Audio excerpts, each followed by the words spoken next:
नमस्कार, बहुत स्वागत है आप सभी का। आप देख रहे हैं इंडिया डेली। मैं हूं आपके साथ नैना यादव, लेकर हाजिर हूं हमारा खास शो आक्रमण। भयंकर रण है और आक्रमण प्रचंड है। आसमान से मिसाइलों की खूनी बारिश हो रही है, तोपों की गर्जना से धरती कांप रही है और फाइटर जेट्स की हुंकार सीधे सीधे बता रही है कि अब कोई भी बचने वाला नहीं है। आज चारों तरफ सिर्फ और सिर्फ यलगार है। पूरा मिडिल ईस्ट बारूद के ढेर पर बैठा हुआ जल रहा है। तबाही अपने चरम पर है और प्रतिशोध की आग ने भूगोल बदलने की कसम खा ली है। आज आक्रमण में आपको दिखाएंगे कैसे एक के बाद एक गिरते बमों ने दुनिया को तीसरे विश्व युद्ध के मुहाने पर लाकर खड़ा कर दिया है। अब मिडिल ईस्ट इस वक्त शमशान बन चुका है। खामनेई के कत्ल के बाद समंदर से लेकर आसमान तक सिर्फ और सिर्फ मिसाइलें एक तरह से नजर आती हैं। सुसाइड ड्रोन चीख रहे हैं। आज महायुद्ध की 3 तस्वीरें जो सामने आई वो पूरी दुनिया को दहला रही हैं। देखिए ये तस्वीर। पहली तस्वीर, विभीषण ने गद्दारी कर दी जिस पर खामनेई को सबसे ज्यादा यकीन था, वही कातिल निकला। खबर है कि इस्माइल कानी ने भरोसे की आड़ में पीठ में छुरा घोंपा और अमेरिका का मोहरा बन गया। इस्माइल कानी पर गद्दारी का काला साया है जिससे ढाल बनना ही था, वही तलवार बन गया और खामनेई के वजूद को मिटाने में अमेरिका का राजदार बन गया। जो दूसरी तस्वीर सामने आती है, जंग अब ईरान बनाम इजराइल नहीं बल्कि ईरान बनाम 11 मुल्क हो चुकी है। एक तरफ अकेला ईरान, दूसरी तरफ अमेरिका समेत 11 देशों की सेनाएं धुआंधार बमबारी कर रही हैं। और जो तीसरी तस्वीर नजर आई वो इंतकाम की वो आग की दर्शाती है जो तभी बुझेगी जब लहू बहेगा। ईरान ने कसम खा ली है कि खामनेई के खून का हिसाब सिर्फ ट्रंप और नेतन्याहू की मौत से होगा। सवाल ये, क्या नेतन्याहू के खात्मे के बाद ही विश्व युद्ध थमेगा? तो मिडिल ईस्ट में कयामत की शुरुआत हो चुकी है। खामनेई की मौत ने वो ज्वालामुखी फोड़ा जिसकी आग से पूरी दुनिया झुलस रही है। ये 3 तस्वीरें हैं जिसमें छिपी है इस जंग की खौफनाक हकीकत। चलिए करते हैं शुरुआत आक्रमण की और बताएंगे आपको आज की जो तमाम बड़ी खबरें हैं। और शुरुआत बड़ी खबर से, वॉर ब्रेकिंग आई। खामनेई के कत्ल से जुड़ी हुई समय की एक बड़ी खबर। तो खामनेई के कत्ल से जुड़ी हुई बड़ी खबर, खामनेई के कत्ल से जुड़ी हुई खबर यह है कि कुछ कमांड इस्माइल कानी हिरासत में है। कुछ कमांडर इस्माइल कानी को हिरासत में लिया गया है। इस्माइल कानी पर दरअसल गद्दारी करने का शक है। इस्माइल कानी को आईआरजीसी ने हिरासत में लिया। खामनेई की मुखबिरी के शक में आईआरजीसी का यह बड़ा एक्शन एक तरह से नजर आता है। आप ये मान के चलिए पिछले काफी वक्त से लगातार इस तरह की बातें सामने आ रही थी कि आखिर कैसे खामनेई का वो सुरक्षा घेरा, ये कहा जाए डिस्ट्रॉय हो सकता है, लेकिन दरअसल वो डिस्ट्रॉय नहीं हुआ। अगर खामनेई एलिमिनेट हुए उसकी बहुत बड़ी वजह थी यही इस्माइल कानी। क्या इस्माइल कानी कॉम्प्रोमाइज हो चुके हैं? ये एक बड़ी बात, बड़े सवाल लगातार लोगों के जहन में है। दरअसल बहादुर कमांडर या मोसाद का जासूस, ईरान के कुछ फोर्स का चीफ या फिर नेतन्याहू का सबसे बड़ा मुखबिर। आज तेहरान की गलियों से लेकर बेरूत के मलबे तक सिर्फ एक ही नाम गूंज रहा है। वो नाम है ब्रिगेडियर जनरल इस्माइल कानी। वो शख्स जिसे कासिम सुलेमानी का उत्तराधिकारी बनाया गया और आज वही खामनेई की मौत के बाद शक के सबसे ज्यादा घेरे में है। क्या आयतुल्ला खामनेई को उनके ही सबसे भरोसेमंद सिपाहसालार ने बेच दिया? क्या 28 फरवरी की उस काली रात की लोकेशन कानी ने ही लीक की? आज ईरान के सबसे बड़े गद्दार का होगा पोस्टमार्टम।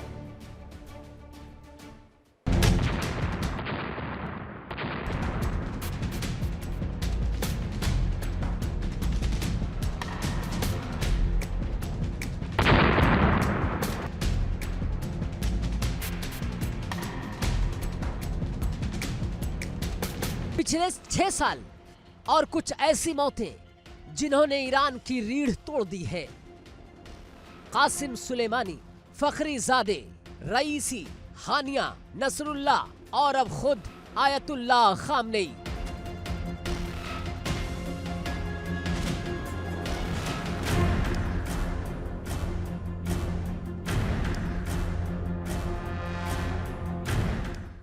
ये मामूली लोग नहीं थे। इनका मूवमेंट इतना गुप्त था कि परिंदा भी पर नहीं मार सकता था।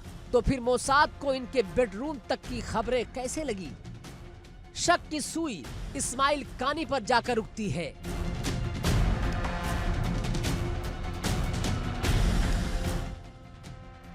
याद कीजिए 31 जुलाई 2024 को तेहरान का वो सेफ हाउस जहां इस्माइल हानिया रुके थे, सुरक्षा की जिम्मेदारी कानी की कुद्स फोर्स की थी, लेकिन बम हानिया के बिस्तर के नीचे पहले से फिट था। बिना अंदरूनी मिली भगत के ये नामुमकिन था। क्या कानी ही वो इनसाइडर है जिसने मोसाद के लिए ईरान का दरवाजा खोल दिया है?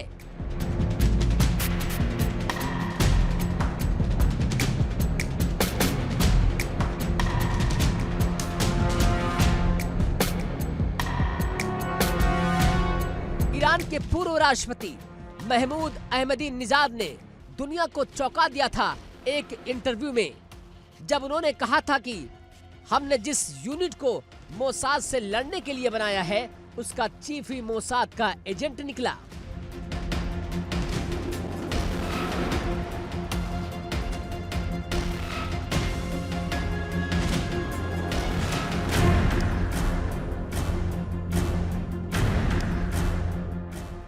इशारा साफ था, ओवरसीज इंटेलिजेंस और इस्माइल कानी। दावा है कि कानी के साथ 20 और बड़े अधिकारी इजराइल की पेरोल पर हैं।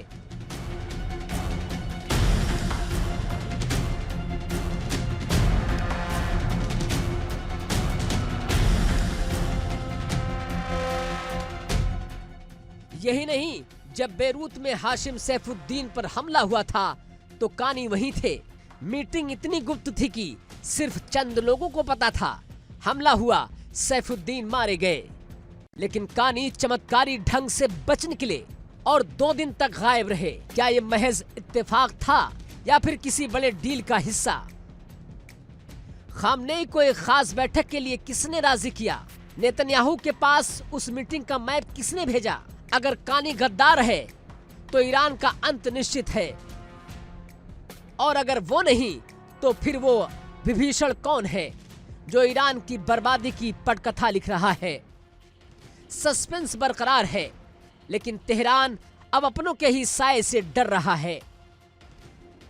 6 साल, कई बड़े दिग्गज और एक ही सवाल, क्या ईरान के भीतर ही कोई विभीषण बैठा है? कासिम सुलेमानी से लेकर और नसरुल्लाह इस्माइल हानिया से लेकर अब खुद सर्वोच्च नेता अली खामनेई तक ईरान ने अपने सबसे अनमोल नगीने खो दिए हैं। ये सिर्फ इजराइल की ताकत नहीं, ये तेहरान की अपनी सुरक्षा में वो सुराख है जिसे गद्दारी ने बड़ा किया है।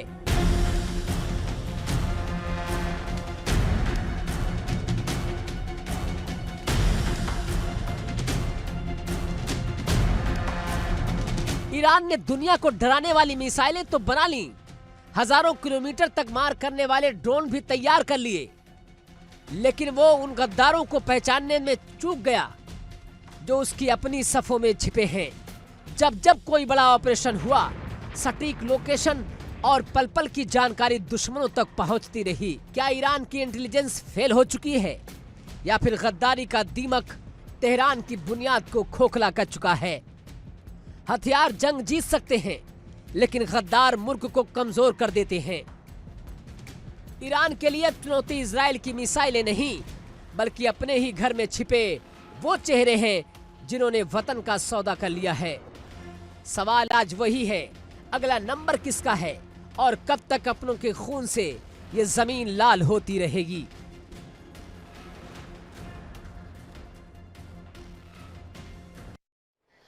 और करेंगे चर्चा, खास मेहमानों का पैनल मेरे साथ कनेक्ट हो रहा है। जल्दी से आपको मिलवा देती हूं। रक्षा विशेषज्ञ रिटायर्ड कर्नल शिवदान सिंह जी मेरे साथ में कनेक्ट हो रहे हैं। रक्षा विशेषज्ञ रिटायर्ड दामोदर सिंह जी मेरे साथ में कनेक्ट हो रहे हैं। विदेश मामलों के जानकार डॉक्टर पीके गुप्ता जी भी मेरे साथ में इस चर्चा में शामिल हैं। आप सभी का बहुत स्वागत है इस पूरी चर्चा का। मैं जल्दी से एक बार कर्नल शिवदान सिंह जी आपसे जानना चाह रही हूँ, कुछ कमांडर और ये कहा जाए कि सबसे बड़ी पोजीशन होल्ड करने वाले कमांडर इस्माइल कानी, के ऊपर कॉम्प्रोमाइज होने के बड़े आरोप लग रहे हैं, और कहा जाता है कि जिस रूप में बड़ी जिम्मेदारी उनको दी गई थी उसके बाद से लगातार वो रडार पर रहे। कितनी संभावनाएं नजर आ रही हैं सर? देखिए, आपको याद होगा कि जब इससे पहले ईरान और इजराइल में ये मिसाइल युद्ध हुआ था जून में, तो उस वक्त इजराइल ने चुन चुन करके ईरान के कमांडर को मारा था और ऐसी ऐसी जगहों पर हमले किए थे जो कि इमेजिन नहीं किया जा सकता। उस वक्त भी यही पूरे विश्व में सबको प्रसिद्ध हो गया था, सबको पता लग गया था कि इजराइल के एजेंट जो हैं वहां पर मौजूद हैं ईरान में, और इवन जो रिवोल्यूशनरी गार्ड है उसमें भी इजराइल के एजेंट हैं जो इजराइल को सटीक इंफॉर्मेशन देते हैं। इसलिए ईरान की जो अपनी डिफेंस है, जब इतने उसके इजराइल के एजेंट वहां पर मौजूद हैं, तो ईरान चाहे कितना भी पावरफुल बन जाए मगर उसकी डिफेंस वीक ही रहेगी, क्योंकि जहां भी वो अपने आप को डिफेंस लेगा, जहां भी प्रोटेक्शन के काम करेगा, उनकी असली सारी इंफॉर्मेशन इजराइल को मिल जाती है, तो वो सटीक हमले करेगा और उसे बर्बाद कर देगा। और सर देखिए, इसमें कोई शक नहीं, मैं दोबारा लौटूं लेकिन अपने दर्शकों को बताती चलूं। दरअसल इस्माइल कानी के बारे में जो कहा जाता है, खासतौर से 2020 में जब कासिम सुलेमानी की मौत हुई थी अमेरिकी ड्रोन स्ट्राइक में, उसके बाद में बड़ी जिम्मेदारी एक तरह से दी गई थी कासिम सुलेमानी के बाद में इस्माइल कानी को। और जितने भी ये कहा जाए कि प्रॉक्सीज हैं, एक तरह से उनके कोऑर्डिनेशन और उनको लीड, उनको कमान और उनको पूरी तरह से सपोर्ट करने वाली बड़ी भूमिका कुछ फोर्स के बड़े कमांडर के तौर पर एक तरह से जाने जाते हैं। लेकिन जिस रूप में बार बार पीके गुप्ता जी इस बात को लेकर जोर दिया जा रहा है, अभी हाल ही में आज ये खबर आई कि आईआरजीसी को बहुत लंबे वक्त से शक था और एक तरह से हिरासत में लेकर पूछताछ की जा रही है। अगर ये 1% भी सच हुआ तो ये कहा जाए कि खासतौर से कानी ने सौदा कर दिया ईरान का, या फिर ये दबाव भी हो सकता है कि जो हाल सुलेमानी का हुआ वो हाल यहां पर इनका हो सकता है, इसीलिए वो कॉम्प्रोमाइज हो गए।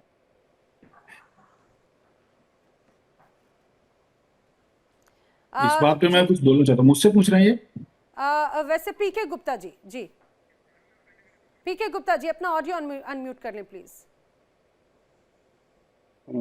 जी, सभी लोग को वंदे मातरम। नैना जी, मेरा नाम डॉक्टर डीके गुप्ता है। अच्छा, माफ कीजिएगा सर। जी, मैं ठीक करवाती हूँ, डॉक्टर डीके गुप्ता जी।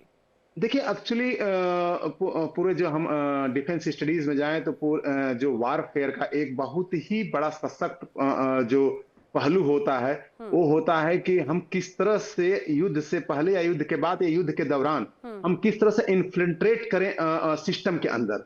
और इजराइल और ये ऐसा नहीं है, हमारी भारत की रा भी चाहती है, आईएसआई भी चाहती है, MI6 भी चाहती है, CIA भी चाहती है।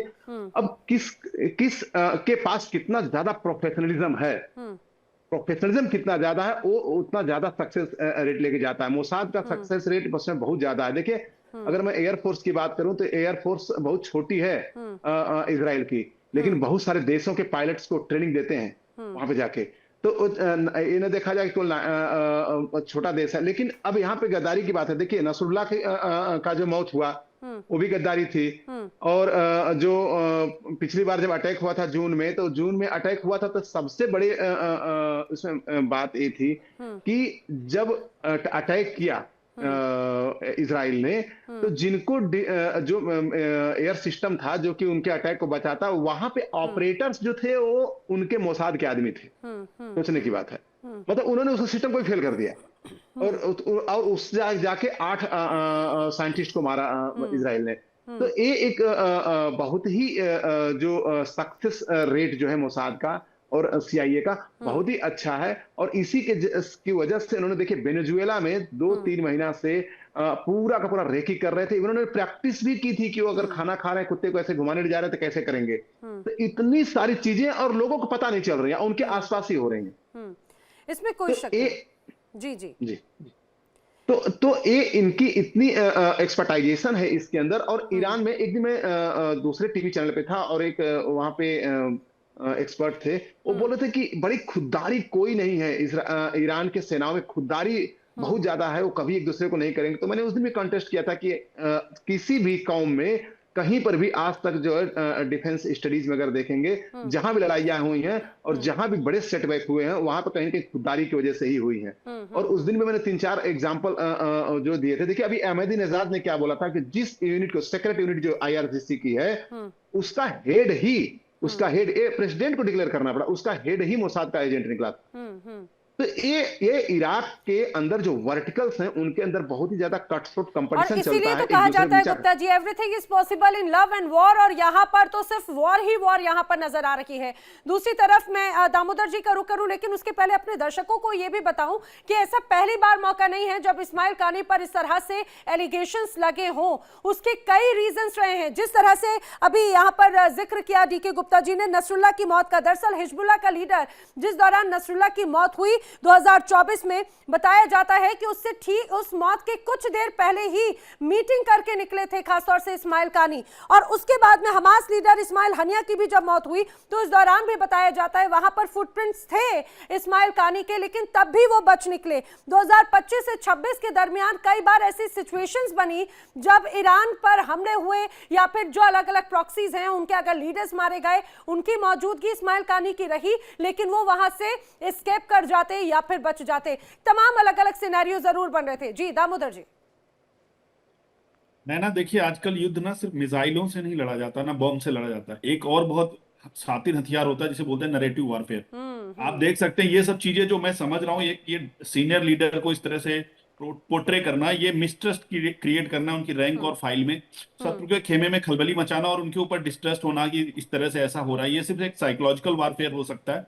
मुझे नहीं लगता कि ईरान से बेहतर कहीं भी इस तरह की जानकारी होगी। अगर उनके पास कुछ इस तरह के इनपुट होंगे तो अब तक उनको सार्वजनिक तौर से कहना चाहिए था, या कोई सजा होती या उन्हें अरेस्ट किया जाता। तो ये चीज जो इस तरह से की जा रही है, ये एडवर्सरीज की, उनके ईरान के एडवर्सरीज जो है लेकिन ये उनके खबर भी आई फैलाई थी गई। दामोदर जी कि आईआरजीसी ने बेसिकली अरेस्ट किया और उनका, और ये भी हालांकि मोसाद की तरफ से भी सोशल मीडिया पर पोस्ट किया गया था कि, और ये कहा गया कि भाई कानी इज नॉट आवर स्पाई।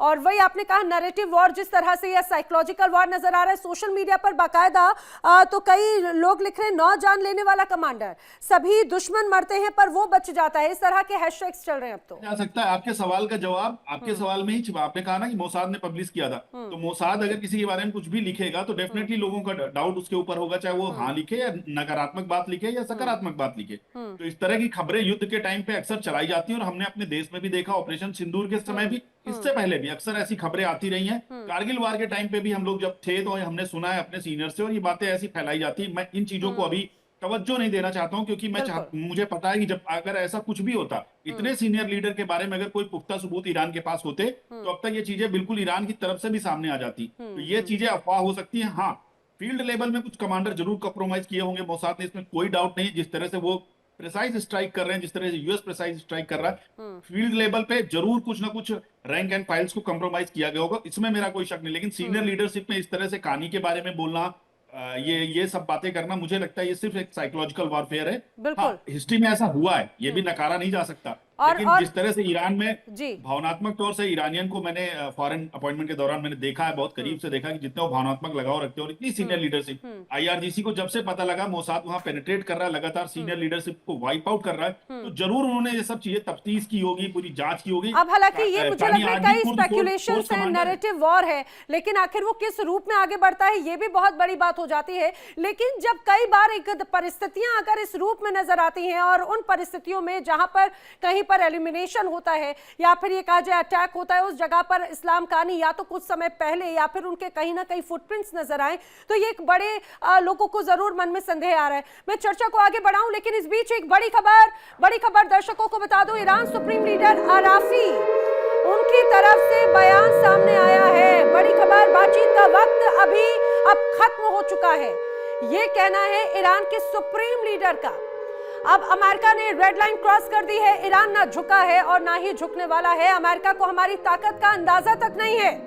ये बात, ये कहा जाए नए कमांडर आराफी जो अब कमान संभाल रहे हैं, खासतौर से ईरान की नए सुप्रीम लीडर, उनकी तरफ से बात कही गई है। और देखिए, यही एक इंफॉर्मेशन का दौर, कई बार वो मिस इंफॉर्मेशन, डिस इंफॉर्मेशन बन जाती है। कुछ समय पहले हमने वही देखा था, आराफी को लेकर भी कई बातें कही जा रही थी कि जैसे ही कमान संभाली, एक बार इजराइल और अमेरिका ने उन्हें भी टारगेट किया। लेकिन इसमें कोई दौर आए नहीं कि जिस दौर में अभी हालात यहाँ पर नजर आते हैं, उसमें ऐसा कोई शक नहीं कि अभी जिस तरह से परिस्थितियां हैं, खबरें कई बार भरोसेमंद या नैरेटिव सेट करने वाली जरूर नजर आती हैं। हालांकि मैं जल्दी से दामोदर जी से 30 सेकंड का इस पर रिएक्शन ले लेती हूँ। दामोदर जी, वही बात है, कई बार ये दौर ऐसा होता है, मिस इन्फॉर्मेशन, डिस इन्फॉर्मेशन, और आराफी को लेकर भी कुछ समय पहले ऐसी खबरें थी। बिल्कुल, मैं इस बात पे नैना, अगर ऐसा कुछ भी होता है, इतने सीनियर लीडरशिप के ऊपर सवाल उठाने से पहले ईरान खुद इन चीजों की जांच परख कर चुका होगा, और उनको ऐसे ही नहीं कुर्द फोर्स का कमांडर बनाया हुआ 2020 के बाद से लगातार वो कुर्द फोर्स का नेतृत्व करते आ रहे हैं। जी तो अगर जी ऐसा कुछ भी होता तो उनकी नेतृत्व क्षमता पे सवाल उठते, ईरान वहां पे उन्हें हटा देता। हम यहाँ बैठ के मीडिया में इस तरह से बातें करना, मुझे बिल्कुल। लग रहा है कि हम एडवर्सरीज की और इंफॉर्मेशन को ही फैला रहे यही हैं। बात है कि कई बार कई ऐसी खबरें दरअसल वेस्टर्न मीडिया या वेस्टर्न मीडिया द्वारा प्रायोजित ज्यादा। होती है, अमेरिका, बिल्कुल। या फिर वो एक प्रोपोगेंडा जरूर यहाँ पर क्रिएट किया जाता है। लेकिन शिवदान जी, एक बात मुझे जरूर यहाँ पर समझना होगी। एक तरफ अभी कुछ समय पहले हमने डोनाल्ड ट्रंप का बयान सुना, उन्होंने कहा कि भाई ईरान चाहता है बातचीत करना, लेकिन हमने कहा बातचीत नहीं होगी। आराफी कह रहे हैं कि अब अमेरिका रेड लाइन क्रॉस कर चुका है, अब बातचीत का दौर पूरी तरह से खत्म हो चुका है। एक और बड़ा दिलचस्प एंगल यहां पर सर सामने आया, ज़ेलेंस्की की तरफ से कुछ समय पहले बातचीत आई थी, उन्होंने कहा कि आप मेरा सपोर्ट करो और मैं फिर नाटो को एक तरह से हस्तक्षेप करूंगा या फिर ये मिडिल ईस्ट में हस्तक्षेप करूंगा कि भाई आप वहां पर युद्ध ना करवा पाए। देखिए, ऐसा है कि जब से खुमैनी की जो हत्या हुई है, अब उनके लिए एक प्रेस्टीज इशू बन गया ईरान के लिए कि अमेरिका से खुमैनी की हत्या का बदला लिया जाए। अब पूरे देश को यह दिखाया जाए कि देखो, हमने अपने सुप्रीम लीडर की हत्या का बदला लिया है। तो इसलिए दुर्भाग्य से ईरान ऐसी सिचुएशन में आ गया है कि वो युद्ध को बंद नहीं कर सकता जब तक कोई सब्सटेंशियल उसको कुछ गेन नहीं मिल जाता, जिसमें से अमेरिका के किसी ठिकाने को बर्बाद ना कर दे या और नुकसान अमेरिका को ना पहुंचा दे, तब तक वो अपने देशवासियों को नहीं दिखा सकता कि देखो, हमने अमेरिका को सबक सिखा दिया है। इसलिए न चाहते हुए भी ईरान अब बर्बादी कगार पर पहुंच गया है। ये युद्ध को और भी आगे बढ़ाएगा और इसके जवाब में अमेरिका और इजराइल दोनों इस पर और भी ज्यादा बमबारी करेंगे और मिसाइलों से, रॉकेटों से, ड्रोनों से हमला करेंगे और ईरान को चुन चुनकर खत्म करेंगे। ये मैं बताना चाहता हूं कि देखिए, हमास के चीफ को भी ईरान में मारा गया था, हिजबुल्लाह के चीफ को भी ईरान में मारा गया था, पिन पॉइंटेड उनको अटैक हुआ था। तो ये काफी दिन से ये चर्चा में है विषय कि ईरान के अंदर जो मुसाद की इतनी जड़ बैठी हुई है कि वो ईरान की पूरी इंफॉर्मेशन मुसाद के पास पहुंच जाती है। तो इसलिए इजराइल इतना दूर बैठकर भी इतना इफेक्टिव तरीके से ईरान जैसे बड़े देश से टक्कर ले रहा है और उसको उसकी जगह पर से हिलने नहीं दे रहा है। तो ये इसमें कोई दो राय नहीं है कि ईरान में मुसाद के काफी एजेंट फैले हुए हैं और भविष्य में भी जो है मुसाद जो है पिन पॉइंटेड हमले ही करेगा ईरान के अंदर। इसलिए जो है इजराइल का मोरल अप है और अमेरिका भी होपफुल है कि वो ईरान को सबक सिखा देगा और सिखा दिया। खुमैनी की हत्या के रूप में उन्होंने पूरे ईरान को दिखा दिया है कि कितने इफेक्टिव हैं हम और पिन पॉइंटेड करके मारेंगे। इसमें कोई शक नहीं सर। और खासतौर से मोसाद के इंटेलिजेंस की जो बात हम कर रहे हैं, मैं अपने दर्शकों को ये भी बताती चलूं, कई ऐसी रिपोर्ट सामने आई और उसमें ये पता चलता है कि मोसाद पिछले काफी लंबे वक्त से ईरान पर नजर बनाए हुए था कि किस रूप में वहां के चाहे बात सीसीटीवी कैमरेस के जरिए हो, मोबाइल नेटवर्क के जरिए हो, हर चीज की ट्रेसिंग मोसाद तक पहुंचती थी। इवन खासतौर से जिस जगह पर ये कहा जाए मूवमेंट होती थी, खासतौर से नहीं, उनके बॉडीगार्ड्स या फिर उनके जो करीबी हैं, उनकी भी पल पल की खबर मोसाद के पास में थी। इंतजार किया जा रहा था वक्त का। लेकिन डीके गुप्ता जी, जो सवाल मैं खासतौर से ज़ेलेंस्की वाला पूछ रही थी, दरअसल वो ये था कि अब ज़ेलेंस्की ने, यूक्रेन ने एक तरह से ऑफर किया है कि ऑफर यह है कि भाई रूस और यूक्रेन के बीच में आप सीज फायर करवाओ 1 महीने का और मैं आपको मिडिल ईस्ट या फिर ईरान को एक तरह से ईरान के ड्रोन से आपको बचाऊंगा। क्या ज़ेलेंस्की का ये जो ऑफर है वो कहीं से कहीं से वाजिब लगता है या ये लगता है कि वो अमेरिका के प्रति एक तरह से उनकी नाराजगी है? जी मुझे कुछ इसमें कोई सब्सटेंशियल चीज नहीं दिखती है और जेलेंस्की इस समय खुद वन टर्न प्रेसिडेंट है और एक प्रकार से कहते हैं चुने हुए प्रेसिडेंट भी इस समय नहीं है और जो खुद जो है नाटो और जो अपने यहाँ ड्रोन को नहीं बचा पा रहे हैं रसिया से, वो ईरान के युद्ध में क्या अपना पार्ट निभाएंगे। हाँ, लेकिन ये है कि अभी उनको कुछ चीजें हैं ताकि उनसे भी संपर्क साधेंगे वेस्टर्न कंट्रीज वाले कि कैसे तुम्हारे लिए हमने इतना किया तो हमारे लिए तुम ईरान के लिए क्या करोगे। अब वो चीज अंदर अंदर चल रही होंगी, बार्गेनिंग चल रही होगी, क्योंकि नाटो और यूरोपियन जो यूनियन जो है किसी को जल्दी छोड़ता नहीं है। जी जी जी, डीके गुप्ता जी, मैं माफी के साथ आपको रोक रही हूं, मैं दोबारा लौटूंगी, लेकिन इस बीच एक बड़ी खबर अपने दर्शकों को बताती चलूं। बड़ी खबर आई है इजराइल पर, अभी बहुत बड़ा हमला हुआ है। ईरान ने दरअसल इजराइल पर बारूदी प्रहार किया है। मिसाइल हमले के बाद में इजराइल में जमकर तबाही है। तेल अवीव में रिहायशी इलाकों में यहाँ पर मिसाइल गिरने की खबर सामने आ रही है और ये मान के चलिए कि लगातार ये तबाही और भी ज्यादा बढ़ती नजर आती है। इस बीच एक और खबर ये भी बीच में कुछ समय पहले आई थी कि ईरान अब लगातार इजराइल के ऑयल रिफाइनरीज पर बड़े हमले कर रहा है। अब ऐसे अलग अलग इलाकों पर हमले करके ईरान ये मैसेज देना चाहता है इजराइल को कि वो कहीं से कहीं तक कमतर नहीं है। डीके गुप्ता जी, बात अपने आप कंटिन्यू कीजिएगा, लेकिन इस बारे में भी जरा बताइएगा कि ईरान कैसे इजराइल पर अभी भी वज्रपात कर रहा है। अब रिहायशी इलाकों को भी ये कहा जाए कि टारगेट किया जा रहा है या फिर वो मिसगाइडेड वे में हमले हो रहे हैं। और दूसरी बात ये कि अब ऑयल रिफाइनरीज, जो सबसे बड़ी ऑयल रिफाइनरी थी, इजराइल की लाइफलाइन मानी जाती थी, उसको पूरी तरह से तबाह करने पर उतारू है। देखिए, अगर ईरान का हम लें तो आप पिछला भी युद्ध देख लेंगे तो ईरान के लगभग 60 to 70 to 80% मिसाइल जो है सिविल एरिया में गिरी थी, जहां हॉस्पिटल में गिरे थे इजराइल की।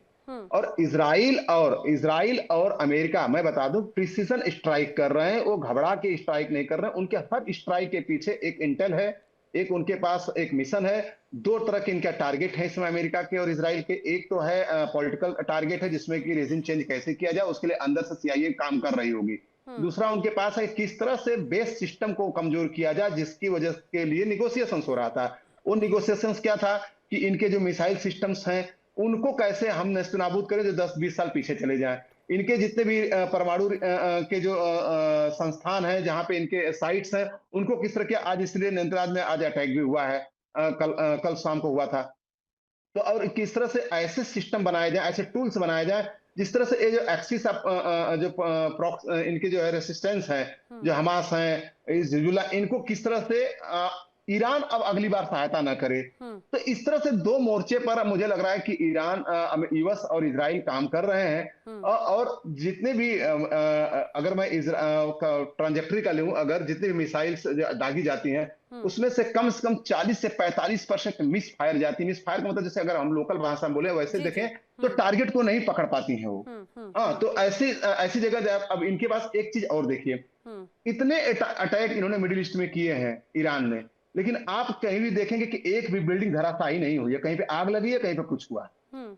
इनके जो थके हुए से हथियार हैं जिस पर अटैक हो रहे हैं, सऊदी अरबिया के अंदर हो रहे हैं, UAE में हो रहे हैं, अबू धाबी में हो रहे हैं, सब जगह। लेकिन आप कहीं पर भी, अगर कतर का एक जो ऑयल रिफाइनरी का एक यूनिट जो है आग लगी है, उसके बाद और इन्होंने कोई बड़ा सा नहीं, लेकिन अभी तक इजराइल ने प्रिसिशन स्ट्राइक करके कम से कम 7 से 8 लोगों को मार दिया है। उसमें एक दुखद बात है कि लड़कियों का एक स्कूल था, लेकिन जैसा कि हम लोग यहाँ से स्टडी नहीं कर सकते कि वो लड़कियों का स्कूल था कि लड़कियों को शील्ड किया गया था। तो ये सारी चीजें तो बड़े प्रिसीजन स्ट्राइक होती है और हर स्ट्राइक के पीछे टारगेट है कि मुझे ये अचीव करना है। लेकिन ऐसा ईरान के साथ नहीं है। भी ये मान के चले कि आम जनता का पर तो प्रभाव पड़ा है, आम जनता की तो जान गई है, इसमें कोई शक नहीं। अब अक्सर युद्ध में वही बात है, कभी अच्छी खबरें आती नहीं है, और जब ऐसे ये कहा जाए कि मिस टारगेट जब इस तरह के हमले हो जाते हैं तो उसे कोलैटरल डैमेज का नाम दे दिया जाता है। इस बीच में अपने दर्शकों को एक और बड़ी खबर बता दूं, ईरान में यूएस और इजराइल के खिलाफ प्रदर्शन लगातार जारी है। जिस रूप में खामनेई की मौत हुई उसके बाद से ही भारी संख्या में सड़कों पर लोग उतर कर आए हैं।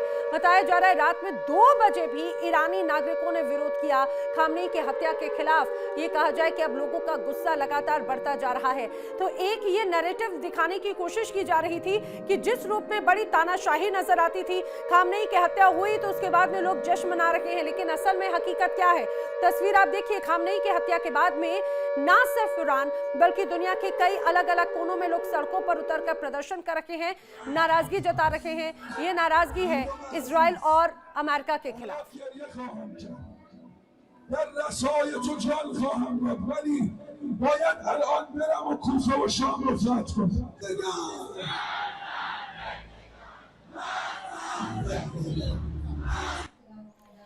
तो ये तस्वीर आपने देखी, लेकिन इस बीच एक और बड़ी खबर जिसका हम जिक्र कर रहे थे कि आखिर इस बड़े ऑपरेशन को अंजाम कैसे दिया गया, कैसे खामनेई की मौत हुई, तो तो बड़ी खबर ये सामने आई है, बड़ा खुलासा खामनेई की मौत को लेकर मोसाद की खुफिया हाईटेक इंटेलिजेंस लीक हुई। मोसाद ने खामनेई की हर जानकारी जुटाई थी। पश्चिमी मीडिया की रिपोर्ट में बड़ा खुलासा हुआ है कि मोसाद को तेहरान के चप्पे चप्पे की जानकारी पहले से थी। इजराइल ने बाकायदा मोबाइल नेटवर्क तक अपनी पकड़ बना रखी थी। खामनेई और उनके सुरक्षा घेरे की हर गतिविधि पर बहुत लंबे वक्त से नजर थी और इसी का जिक्र लगातार किया जाता भी रहा है। और यही वजह है कि जिस रूप में हर बारीकी से और जिस रूप में बारीकी से हर चीज को ध्यान रखा गया और खामनेई को टारगेट किया गया, वो खामनेई जिनका सुरक्षा घेरा बहुत तगड़ा माना जाता रहा है, वो उस जगह पर उनको टारगेट किया गया। मेरे साथ में खास मेहमान लगातार मौजूद हैं। शिवदान जी, एक और बात खासतौर से इजराइल की तरफ से बेंजामिन नेतन्याहू ने कहा कि वो वक्त जल्द ही आएगा जब ईरान पर इजराइल और अमेरिका की हुकूमत होगी या फिर ये वहां पर राज करेंगे। मंशा बिल्कुल स्पष्ट है, लेकिन क्या ये हकीकत में कभी ऑन ग्राउंड लागू होता हुआ नजर आएगा क्या? देखिए, ऐसा है, पिछले काफी समय से ईरान में प्रदर्शन किए जा रहे हैं और उसके जो प्रेसिडेंट खुमनेई का जो शासन था उसमें फंडामेंटलिस्ट जो अप्रोच थी उनकी, जिसके कारण वहां की आम जनता काफी त्रस्त थी और महिलाओं को खासकर उनके अधिकारों को बिल्कुल छीना हुआ था और आम नागरिक भी अपने आप को बड़ा त्रस्त महसूस करता था। इसलिए ईरान में बड़े लंबे समय से इस तरह के एजिटेशन हो रहे थे कि वहां पर प्रजातांत्रिक व्यवस्था लागू होनी चाहिए पूर्ण रूप से, और ये जो एक तरह से धार्मिक कट्टरपन का राज था वो समाप्त होना चाहिए। तो इसलिए अमेरिका ने जो इतने भी एजिटेशन हो रहे थे ईरान में, उनको सबको समर्थन दिया और जितना भी हेल्प हो सकती थी इन सब प्रदर्शनकारियों की, उतनी हेल्प अमेरिका ने की है। और अभी भी जो अमेरिका ने जो साथ में हमले किए हैं, ये उनको साथ दिखाने के लिए, उनका मोरल अप करने के लिए प्रदर्शनकारियों के लिए कि हम इस जो प्रेजेंट सिस्टम है उसको बदलने में तुम्हारी मदद करेंगे। इसलिए दोनों देश, इजराइल और अमेरिका, इसलिए होपफुल हैं कि ये एक मुस्लिम कट्टरपंथ का जो शासन वहां पर चल रहा था वो समाप्त होगा और प्रजातांत्रिक व्यवस्था लागू होगी जो कि इनकी इच्छा के अनुरूप वहां पर काम करेगी। इसमें कोई शक नहीं सर। लेकिन डीके गुप्ता जी, आपने खासतौर से वो उस हमले का जिक्र किया था जिसमें मासूम बच्चियों की जान गई थी। उसमें 160 स्कूली बच्चियां थी जिनकी दर्दनाक मौत हुई। उसके बाद में लोगों का गुस्सा और भी ज्यादा बढ़ता हुआ नजर आया। ये एंटी सेंटिमेंट्स जो हैं, ये कहा जाए कि ये इजराइल और अमेरिका के खिलाफ गुस्से को और भी ज्यादा भड़काते हैं, क्योंकि पूरी दुनिया में ईरान मूल के नागरिक या शिया मुस्लिम बड़े स्तर पर पाए जाते हैं। पूरी दुनिया में अलग अलग हर देश में मुझे लगता है कि उनका एक बड़ा ग्रुप नजर आता है। तो वो एंटी इजराइल और अमेरिका सेंटिमेंट्स को और हिट करेगा क्या? नहीं, देखिए, आयती तौर पे तो पूरे मुस्लिम कंट्री में बता दूं कि अगर हम टेक्निकली अगर इसको लें और हमारे पास इसके लिए कोई डॉक्यूमेंट नहीं है, लेकिन मैं दुनिया के लगभग जितने भी मुसलमान देश हैं या मुस्लिम लोग हैं, वो कहीं न कहीं अंदर से यूएस को पसंद नहीं करते। ये चाहे वो बहुत सारे हमारे भारत में भी होंगे और मिडिल ईस्ट में तो सारे के सारे ऐसे हैं, वेस्ट अफ्रीका और नॉर्थ अफ्रीका में जितने मुस्लिम देश हैं। लेकिन शायद मजबूरी उनकी होगी हाँ, लेकिन उनकी मजबूरी है कि उनको अमेरिका के साथ रहना पड़ता है, क्योंकि अमेरिका के पास इतनी फाइनेंशियल पावर है, इकोनॉमिकल पावर है। अब रही बात ईरान के अंदर, देखिए ईरान के अंदर जो अभी आप समाचार रन कर रही थी कि 2 बजे रात को जो है, ये भी एक वारफेयर का हिस्सा है। CIA एटसेट्रा जो है एक ऐसा करती है कि वहां के लोगों को इनकरेज करेंगे कि आप लोग हमारे खिलाफ ही विद्रोह करो अपने देश के अंदर। फिर उसके अंदर जो स्नीपर सेल्स होते हैं उनको डाला जाता है। इसीलिए भारत सरकार में देखे होंगे, जब कभी जैसे गुड़गांव वाले मोड़ पर या जब सिंगू बॉर्डर पे जब किसान आंदोलन कर रहे थे, भारत सरकार बहुत सजग थी कि इसके अंदर स्नीपर सेल न घुस जाए।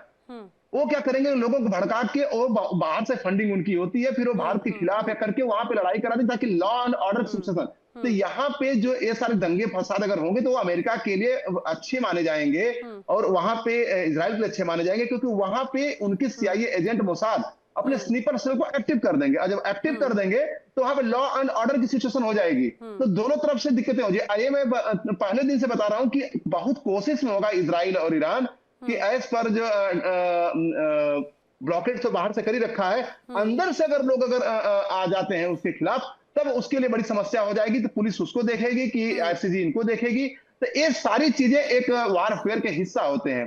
तो यहाँ पे लड़कियों वाला जो गुस्सा हो तो क्षणिक गुस्सा था, उसमें कोई बड़ी बात नहीं, क्योंकि उसको बहुत लोगों को समझाया जा सकता है कि वो कभी कभी, क्योंकि नॉर्मली ऐसा आतंकवादी जो है ऐसे लोग हैं जो शील्ड करते हैं उनको, बिल्कुल। लेकिन जो ईरान के अंदर की जो पब्लिक है, वो जो पब्लिक है उसको जरा सा इंस्टिगेट करने की कोशिश सीआईए और मोसाद कर रही होंगी। जहां तक मैं समझ रहा हूँ वो 100% कर रही होंगी।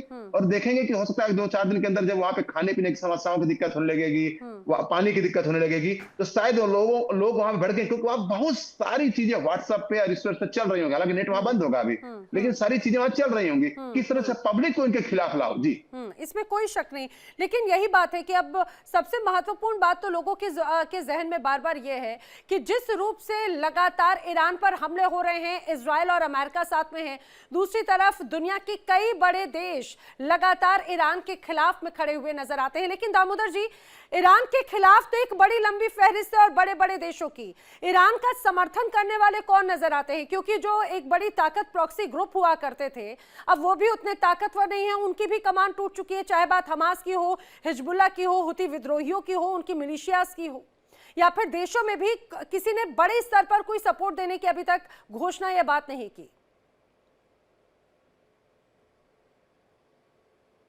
दामोदर जी, ऑडियो अनम्यूट कर लें प्लीज। नैना, हिजबुल्ला और हमास और हुती, इन तीनों में से हिजबुल्ला और हमास को इजराइल ने बहुत लगभग 1 साल के अंदर ही समाप्त कर दिया, लगभग समाप्त कर दिया। उनकी टॉप लीडरशिप वाइप आउट कर दी, उनके जो ग्राउंड फोर्सेस, जो ग्राउंड ऑपरेटिव थे, उन सबको खत्म कर दिया। उसके बाद उनके जो लॉजिस्टिक या आर्म्स एंड अम्युनिशन थे वो सारे जा चुके हैं। अब उनके पास सिर्फ थोड़ा बहुत कुछ डिटरेंस है या थोड़ा बहुत स्ट्राइक कर सकते हैं, वो उन्होंने किया भी होगा। और हिजबुल्ला के ऊपर ऑलरेडी इजराइल ने अटैक किया है बेरूत पे, और उनके ऊपर ग्राउंड फोर्सेस भी उनकी एडवांस कर रही है। वहां पे मैंने टैंक और मैकेनाइज्ड फोर्सेस को देखा एडवांस करते हुए।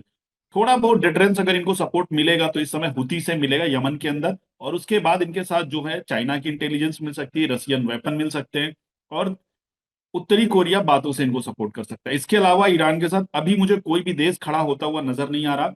एक चीज और देखने वाली है कि युद्ध से पहले जब ये बातचीत चल रही थी तब बहुत सारे लोग, चाइना ने यहाँ पर सैटेलाइट लगा रखे हैं, एक एक पल की खबर है ईरान के पास, ये सारी इंफॉर्मेशन ईरान के ऐसे प्रोपोगंडा वारफेयर कहें या कुछ भी सोशल मीडिया के माध्यम से और दुनिया भर की खबरों में ये सब चल रहा था। ग्राउंड पे जब बात आती है तो मुझे आप बताएं या कोई भी बताए कि एक भी शिप अभी तक अमेरिकन फ्लीट का ईरान ने हिट किया नहीं हुआ। सिर्फ ये प्रोपोगंडा वारफेयर कल से चल रहा है कि 4 मिसाइलें लॉन्च हुई, हाइपरसोनिक लॉन्च हुई, बहुत सारी बातें। तो ईरान को ये जंग अभी खुद ही लड़नी है और कोई भी देश इनके साथ नहीं है। इससे पहले आपने मुझसे एक सवाल पूछा था कि जी, ये कहानी को लेकर के कि इंटेलिजेंस और ये सब बातें, मैं एक चीज बता सकता हूं अपने सैन्य सेवा के अनुभव से कि मोसाद जो है ह्यूमन इंटेलिजेंस उसके लिए सेकेंडरी है। सबसे पहले टेक्निकल इंटेलिजेंस में आते हैं और 3 फेज होते हैं इंटेलिजेंस के। एक होता है ह्यूमन इंटेलिजेंस, दूसरा टेक्निकल इंटेलिजेंस और तीसरा होता है एनालिसिस। और जो भी हम डेटा रिकॉर्ड करते हैं उन सब पे एनालिसिस पे जाते हैं, या जो हमारे असेसमेंट होते हैं। इन तीनों में से मोसाद का जो सबसे प्रेफरेबल और जिसपे उनको महारत हासिल है वो है टेक्निकल इंटेलिजेंस। तो किसी भी देश के लीडर्स को इस तरह से कहना ही कंप्रोमाइज किया होगा, मुझे लगता है मोसाद इतना ज्यादा डिपेंड नहीं। हाँ, फील्ड लेवल पे कंप्रोमाइज जरूर हुए होंगे, पर ये चीजें जो कही जा रही है, इससे पहले आपने देखा होगा कि हिजबुल्लाह के अंदर उन्होंने पेजर पे अटैक किया था। जब हिजबुल्लाह ने पेजर पे स्विच किया, तो ये सब चीजें महज 3 या 4 महीने से नहीं प्लान होती। ये खामनेई के खिलाफ जो ऑपरेशन प्लान हुआ होगा, इसकी वर्षों से उन्होंने प्लान किया होगा, क्या क्या इंटेलिजेंस कहाँ कहाँ से गैदर की होगी, मोबाइल को इंटरसेप्ट किया, या जो कुछ भी हुआ होगा, ये सालों से प्लानिंग चल रही होगी। इसके ये एक महज 3 या 4 महीने की कार्रवाई नहीं। हाँ, वो सटीक समय तब आया जब जाके एक जगह पे सारे कमांडर इकट्ठे थे, ये बातचीत चल रही होती या ना चल रही होती, उनको किल करना था और वो मौका उनको मिल गया।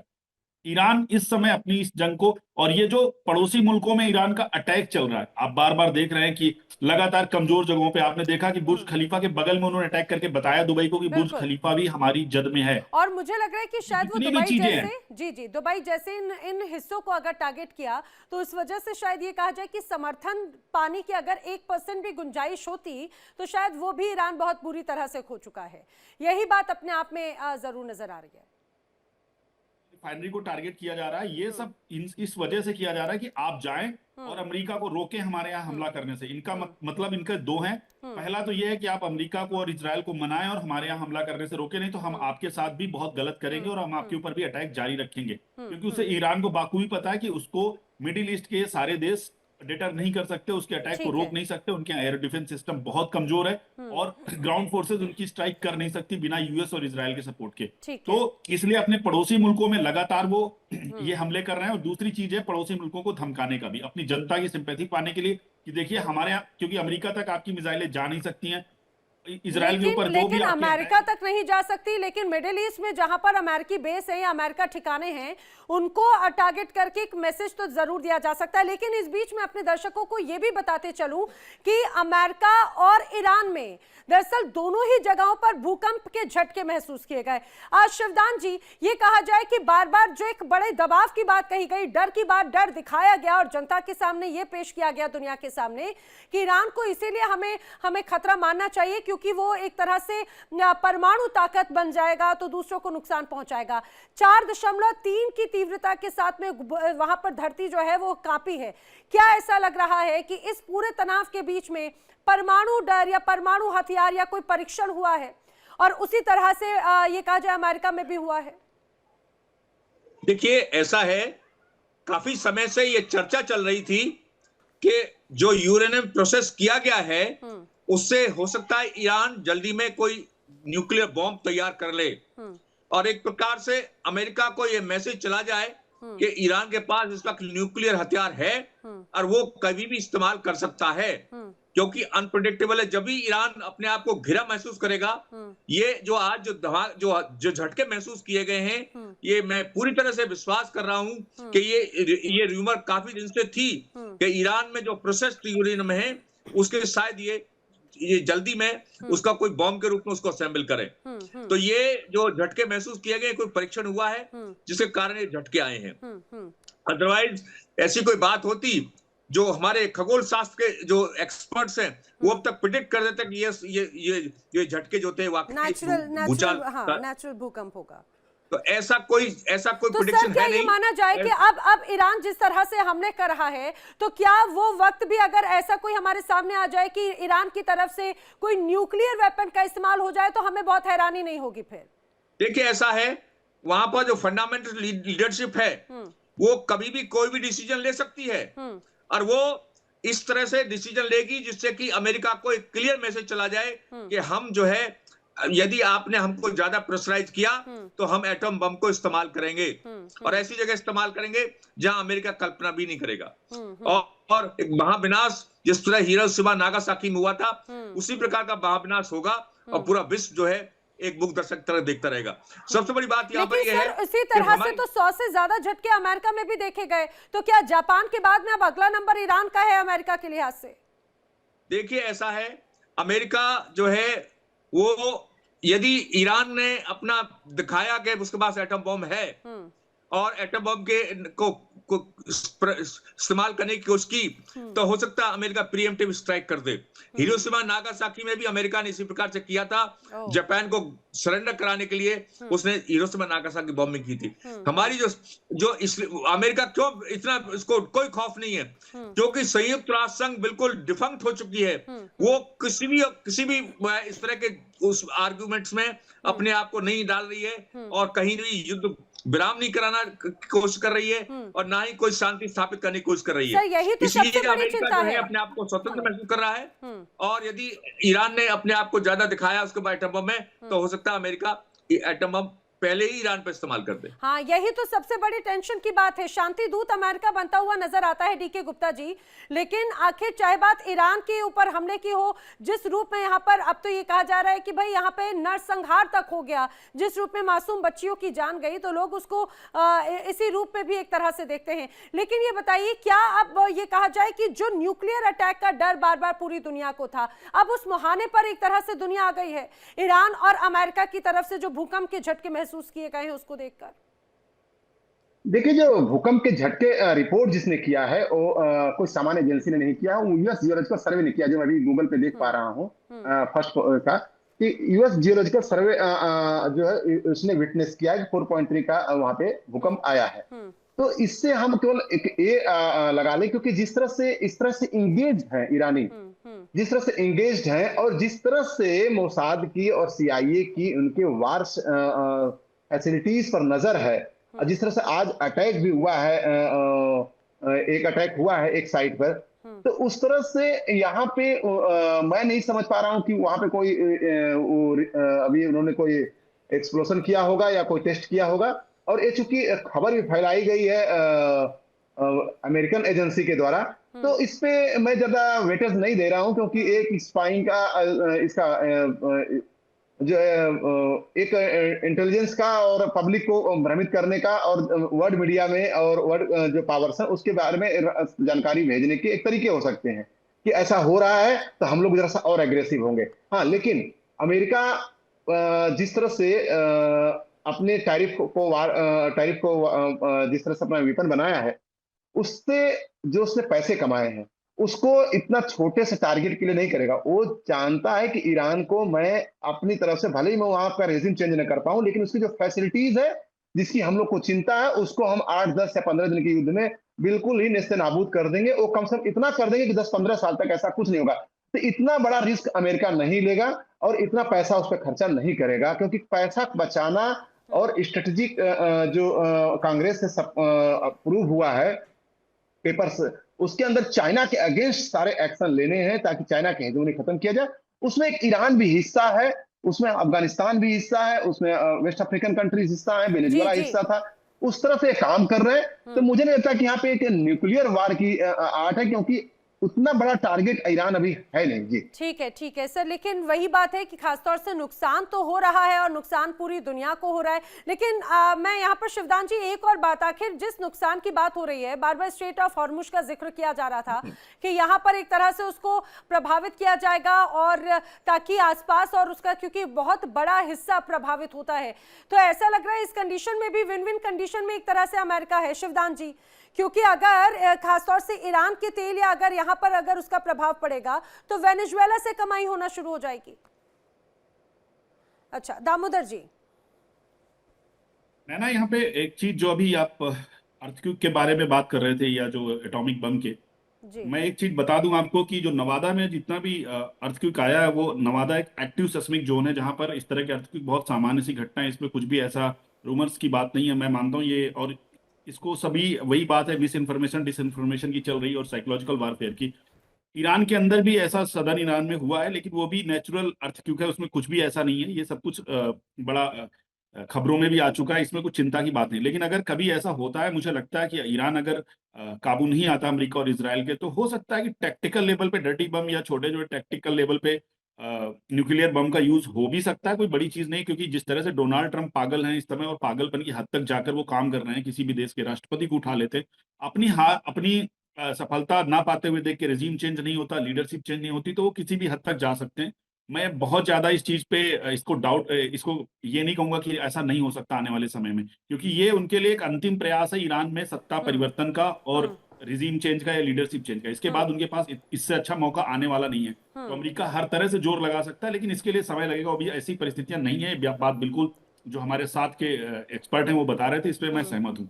हाँ, इसमें और इसके साथ साथ जी बिल्कुल, और इसके साथ साथ ये जरूर है कि अभी आने वाले समय में ईरान को और इजराइल के और अमेरिका के बीच में बहुत भीषण वार होने वाला है, क्योंकि अभी तक हाइपरसोनिक मिसाइलें यूज नहीं करी ईरान ने।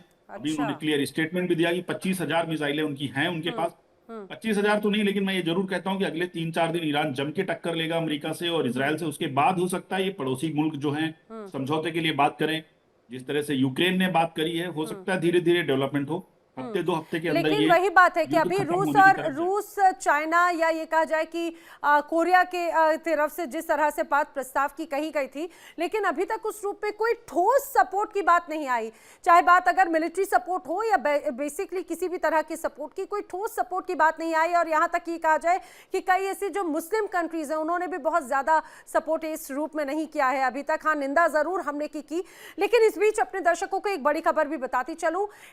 इजराइल ने ईरानी एयर डिफेंस सिस्टम को भी तबाह किया है। जानकारी सामने आई है, ईरान का लॉन्चर, ईरान का मिसाइल, ईरान का रडार सिस्टम तबाह हो चुका है। और इसको लेकर बाकायदा आईडीएफ की तरफ से एक वीडियो जारी किया गया, हमले की पुष्टि की गई। और आईडीएफ ने यह भी दलील दी कि इजरायली सेना को दरअसल निशाना बनाने की कोशिश की जा रही थी, इसीलिए ये ध्वस्त कर दिया गया। यानी कि आप ये मान के चलिए कि ईरान को किस रूप में डैमेज किया और उसे इजराइल एक तरह से आईडीएफ बोल रहा है कि भाई ये तो डिफेंसिव एक तरह से एक्शन था।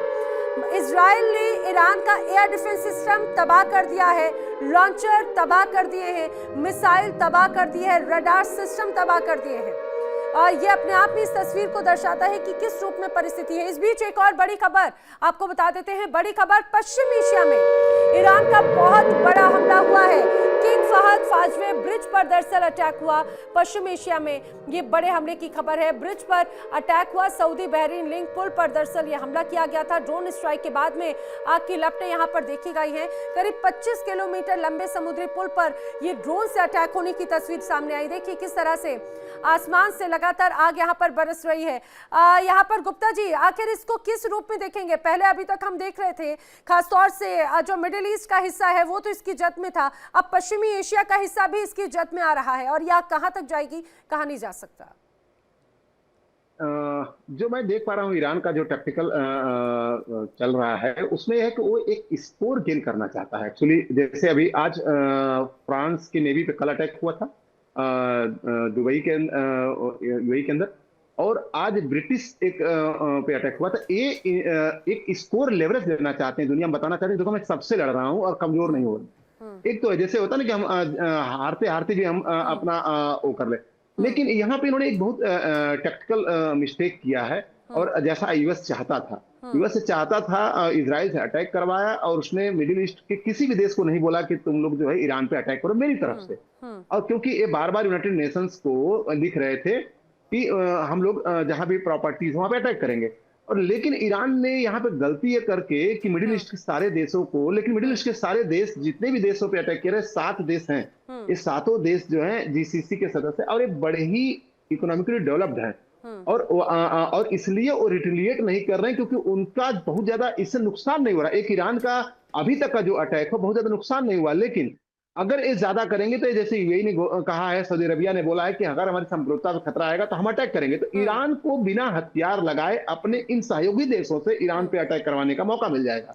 तो ये जो है ये ईरान कहीं कहीं गलती कर रहा है, अपने ब्रदरहुड को चारों तरफ से अगर वो टारगेट करता है तो दुश्मनी मोल ले रहा है, तो एक गलत चीज ईरान कर रहा है। और मुझे लग रहा है कि अब गुप्ता जी शायद उसका ये इंतकाम की आग है और वो उसमें या तो खुद जल रहा है या तो सब कुछ भस्म कर देना चाहता है। लेकिन ये कहा जाए कि भस्म करने के लिए जिस रूप की परिस्थितियां हैं बहुत ज़्यादा आने वाले वक्त तक स्थिति ऐसी ही बनी रहे ये कहा नहीं जा सकता। आप दोनों मेरे साथ इस चर्चा में शामिल हुए, आप सभी का बहुत बहुत शुक्रिया। लेकिन मुझे यहाँ पर रुकना होगा एक छोटे से ब्रेक के लिए। इंडिया डेली अब आपके स्मार्ट टीवी पर भी मौजूद है। इंडिया डेली 24/7 अब आप लाइव देख सकते हैं इन सभी प्लेटफॉर्म्स पर।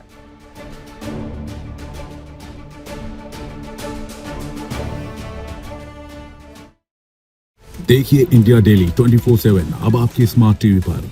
इंडिया डेली मौजूद है सभी डिजिटल प्लेटफॉर्म पर लाइव और लगातार। इंडिया डेली 24/7 हर दिन राष्ट्र को समर्पित।